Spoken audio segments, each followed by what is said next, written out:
Hey guys, so today I wanted to talk about Roblox Studio, or at least give Roblox a concept of a standalone version for Roblox Studio. I know it's probably not going to happen, but here's hoping, right? Because Roblox Studio is really the only engine I know, apart from a lesser known engine called Coppercube. Coppercube is Java based, I think. I don't know. But it's kind of awkward to put in scripts for Coppercube.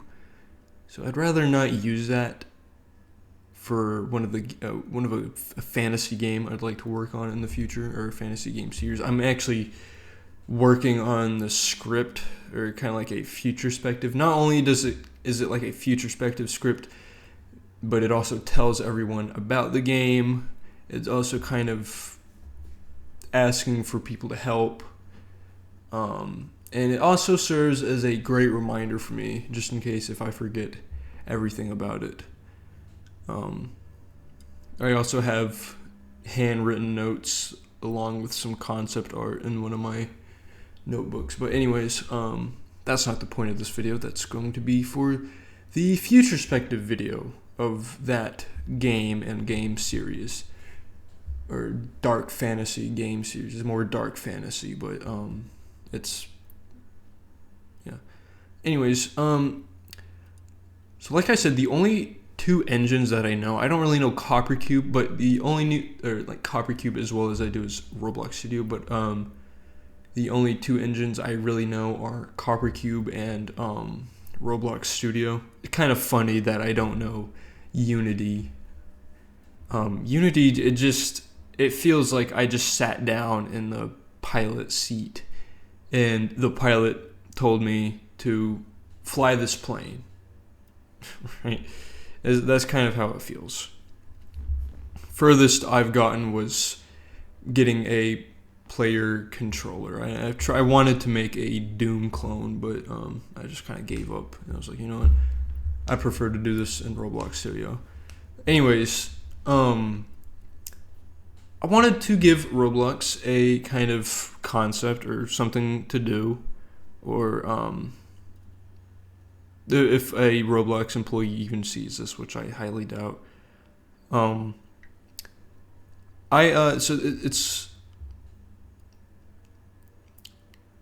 it's really just Roblox Studio but standalone. You know, if you publish a game, it works magic. You get the whole file.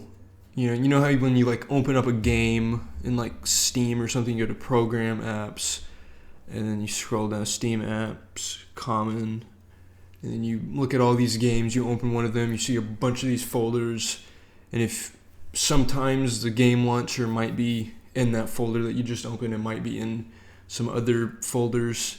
That's what I mean, and it has like all this bullshit.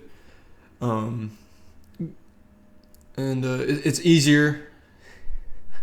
It's easier to make a save system, right? Because it actually accesses the file, and you don't have to rely on I don't know.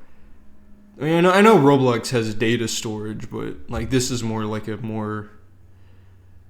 loading up a save file type thing, not just like saving your inventory, your position, and whatnot, and your health. Like this is more like saving everything type of saving. But it does that. It creates all of that for you. It might not be too fun to make on Roblox's end, but it will be really useful. Also, if you want to do, if you want somebody to help you on something, you have to know their, not only do you have to know the IP address, probably it sounded a lot better in my head. Okay, I was talking to myself and I was like, I should record myself talking about this, because I always wanted to do this video, but I just never really got to it. But anyways, but the IP address thing probably, it sounded a lot better in my head. It might sound okay to you guys, but you also need to know the computer name. So this way, I don't know if Git does that. You guys know Git? GIT basically does that. I don't know. I don't know too much about it, but that will happen. And then if they open up like the little hub, because Unity has like a little hub and you can access all your projects and stuff. If they open up that, they'll get a little notification saying, "Oh, hey, you just been invited to work on this game. You just been invited to work on that game." And you can accept. And when you load in, you can make a little dumb username for yourself. That'll be, since it's like a Unity hub, it'll do your name. And so if, for example, somebody on, so let's say you're working on this really big project. I'm going all over the place. I'm sorry. I don't have a script. I didn't write any of this down. I wanted to get this out. But if you have, let's say somebody on desktop 1, 2, 3, 4, 5 does something. They fix a bunch of bugs in the code. Or they use the in-engine model editor, and you can also create models in there. It's like a built-in Blender, right? But I guess easier. Because Roblox Studio is really easy to learn, or easy to grasp, at least. It's easy to grasp. I don't know what the fuck I'm saying. Easy to learn, easy to grasp, whatever.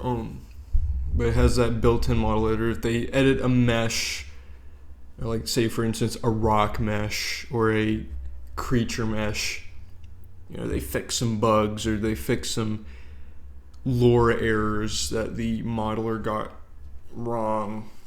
So say the modeler was really into the game's lore that they were working on. They're like, "Oh yeah, this isn't right. This creature is supposed to have 3 eyes, and his left eye is supposed to be glowing, and his right eye is supposed to be blind." They might edit the texture, might edit the model, bullshit like that. That gets instantly updated, so let's say the person on desktop 1, 2, 4, 5, 6 will instantly see it, as well as the person on 6, 5, 4, 3, 2, 1.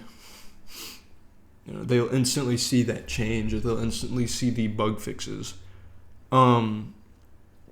It's also, easy to dig into the files and fix anything that you need, and kind of make your own version of this standalone version of Roblox Studio, right? So, it's like the Quake engine and pretty much every 3D engine that exists now. All the 3D engines go back to Quake, even Unreal Engine, which really obvious when you see Unreal 1998. But you can make plugins for this. Make a competitor to Unreal Engine if you really modify this, if that's your thing. Easier to make games, or make old 90s style game, or early 90s games with the pixelated graphics and whatnot. Stuff like that. And it also doesn't require age verification, because it's fucking bullshit. But yeah, that's just my almost 10 minutes of ranting or giving whatnot. I really only say this because, that dark fantasy game that I was talking about earlier, at the start of the video. It's my personal favorite, right? I really love it. It was heavily inspired by Morrowind, and like the whole series pretty much is inspired by Morrowind, or the concept, right, is inspired by Morrowind. It's also Thief thrown in there and some other dark fantasy stuff.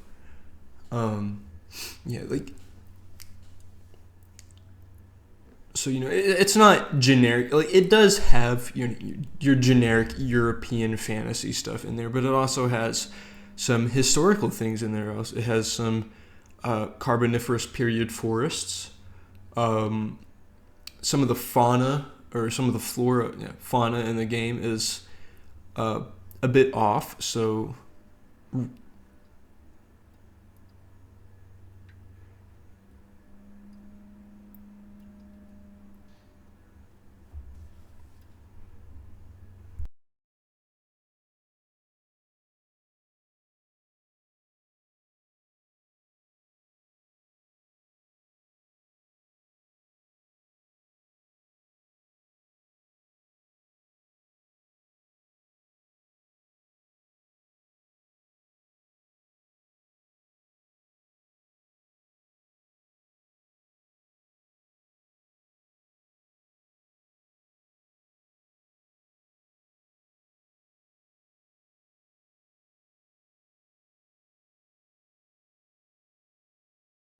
my fault. Somebody came upstairs. As I was saying, so like some of the fauna is different. So like a rabbit is is like a fusion between a hare and a rabbit. Horses they have zebra patterns and they're more stockier. And there are also some speculative evolution creatures like the raboons from, I think, I don't know if I don't remember the artist's name, but it's the same guy who made Man After Man. I don't remember what it did, but something about Zoology of the Future. I think that's what it was called. Or Man After Man, Zoology of the Future. I think that's what it was called. And the bird catchers, which are more of like a plant, animal, fungi, planet guy, if you will. Bullshit pun. That are like these giant, they kind of look like the small white mushrooms, but like giant and alive and dangerous. Not saying that fungi aren't alive, but I mean, I don't know. I think they are alive. I'm not too big on plants and animals and fungi and shit. Or plants and fungi, I mean. But they're giant. They do snatch birds. They do catch birds and eat them, but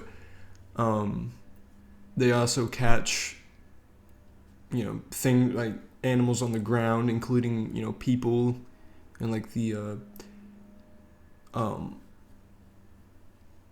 Mer, the beast folk. Mer is beast folk in Myriad, or the the thing. But the dark fantasy. I'm sorry, I'm going off topic so badly. And so I just really like this thing. It's my favorite. But anyways, it just, I don't really want to work on. I don't really want to do Unity. I don't want to install all these plugins. Right. I don't want to do Unreal Engine, because that's just fucking slop at that point. I don't really want to ask Bethesda, hey, can I use the Morrowind engine? Can I use the Morrowind creation engine? The Gamebryo engine. Can I use your NetImmerse Gamebryo engine to work on my game that's a lot like Morrowind? Yeah, I think I'd rather work on Roblox or Roblox Studio, or like a standalone version, right? Because this game, I cannot do this on Roblox. I would have to censor it a bunch, and I don't want to do that. I hate censorship. I I hate censorship. I'd have to censor a bunch of the lore. I would have to even censor the gods. One of the gods, one of my favorite gods, she's depicted as a nude woman with a dingling. And she has an eye for a head, and she has 6 hands, and above her eye she has a hand with 2 thumbs, and it's even, so it has 2 pinkies, 2 ring fingers, 2 index fingers, 1 middle finger, and 2 thumbs. That's the hand above her eye. But she's just my favorite because, I mean, she was the first god I actually started to draw, and then I just like, I was drawing her body, and then I just was like, you know, this looks kind of off. Let me redraw this. I erased it, and then I made it look worse. So I just was like, you know, I'm doing this shit digitally. I'm drawing her digitally, so yeah. I'd also have to censor the whole game, right? Because, you know, oh, it has scary things, right? Zombies. The game also has nudity in the base game, so like, you know, and I have customization for all the dangly bits that your character has. You know, the booty, the fucking dingling, the boobies. You know, what type of a JJ your girl has or man has, whatever you want to put on your character. I don't want to fucking do that. I don't want to censor that shit. And I also don't want to move to other engines and learn it. You know, I want to stick to Roblox Studio. But that was just a little rant. Sorry if that last bit sounds weird. I mean, Elder Scrolls lore is weird too. The fucking protagonist of Morrowind in his past life had his nuts cut off, I think. I don't know. So, why can't I have weird lore in my game? Well, yeah, that was just a little rant at the end. Little bits of knowledge for that future perspective I'm still writing on. I have been writing this thing since, I think, September 2025. So I've been writing this for September, October, November, December, January, February. I've been writing this for 6 months. And I've loved every minute of it, except writing the race. That took me the longest, and I think the creatures is also going to take me the longest. But I at least have the creatures known. I was sitting around kind of thinking to myself, oh yeah, this creature would be nicely. Oh, I already have a name for it. These guys are called the booty flaps. These guys are called the ballsack worms because they burrow deep into your ballsack and then they kill you from the inside on. That's not a real thing. But yeah. My little 10 minutes went into almost 20 minutes. But, yeah, thank you for coming to my TED Talk. Hopefully Roblox sees this, except they maybe click off. Hopefully they click off before the last bit where I start talking about the fucking naked intersex goddess, whatever you want to call her. Her name is Rani. Not Ranni. It's Rani. You can pronounce Rani, Rani. I pronounce it Rani. But and there's also Nolem, Nolem, and Virius, Virius. Those are the arbitral, which is like the rip-off tribunal, except 3 main gods. I don't fucking know. But yeah. Thank you for coming to my TED Talk. Sorry about all the rants about my game. It was supposed to be talking about Roblox Studio. Yeah, it has all the features of Roblox Studio, has all the things of Roblox Studio. You can log in with using your Roblox account to use the toolbox if you really need to.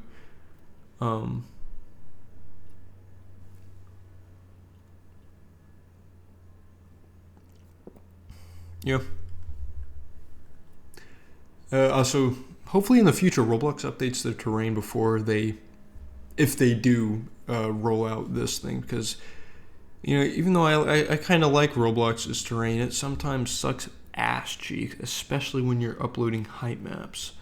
But I hope in the future they update the terrain, make it more satisfying to use. Right, it feels kind of clunky to use, and also give us some more optimization features. Right, like the 2 types of culling. I forgot what the other type of culling was. I know there's occlusion culling, which I think Roblox already does, but there's also Roblox does occlusion culling, but there's also another type of culling that culls everything outside the FOV, I think. But yeah, I'll see you guys in the next one. Thank you. Thank you for like 320, I think, maybe more views on my really horrible impression of Peter Griffin singing Kicking Cards by Panchico. Like I stated in the comments, I think it sounded really awkward because I was up close to my mic. I didn't want to yell. I didn't want to yell too loudly, because if I do that, then this mic I think it's kind of sensitive. And I also had my volume really low, so I could like try and listen to the song and say the lyrics at the same time. But yeah, am I kind of proud of how it turned out? Yeah, I guess you could say that. But anyways, I'm finally ending this video. I hope you guys, I don't know why I'm about to say I hope you guys enjoyed this video. I hope Roblox or a Roblox employee comes across this and was like, you know what, I'm gonna share this with my with Nazi Germany company. I'm just kidding. Yeah. I'll see you guys in the next one. Like I said 1,000 fucking times.